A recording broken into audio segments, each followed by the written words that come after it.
मैं दानिश हुसैन बदायूं ज़िले से हूँ मैं, और मेरा सब्जेक्ट म्यूज़िक से सूफ़ीज़ से रहा है। कव्वाली करता हूँ। मेरी यहाँ 250 साल से क्लासिकल सिंगिंग हो रही है। कि हमारा घराना जो है सैसवान रामपुर घराना है।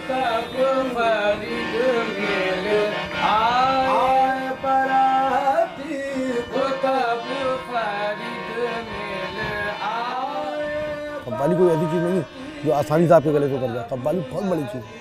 कव्वाली का मतलब यह है कि कव्वाल भी बावजू हो और जो सामाइन सामने बैठे हैं वो भी बावजू हो, तब उन्हें हक़ है कव्वाली सुनने का।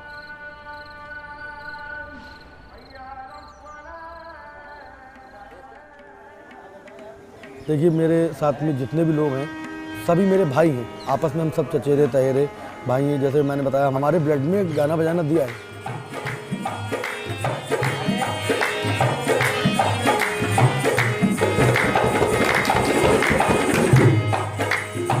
कव्वाली का मतलब है एक रूहानी, इससे कैफियत होती है। जब कलाम पढ़ते हैं तो ऐसा महसूस होता है जैसे बुजुर्ग हमारे सामने आ गए और हमारे सामने बैठे हुए हैं।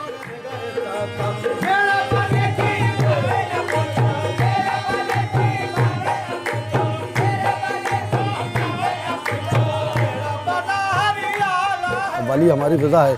हमें एक बार खाना नहीं मिले लेकिन कव्वाली सुन के हमारा पेट भर जाएगा। ये हमारी मंजिल तय कराती है, हमें उस रब्बुल आलमीन तो मिला देती है। ये वो चीज़ है कव्वाली।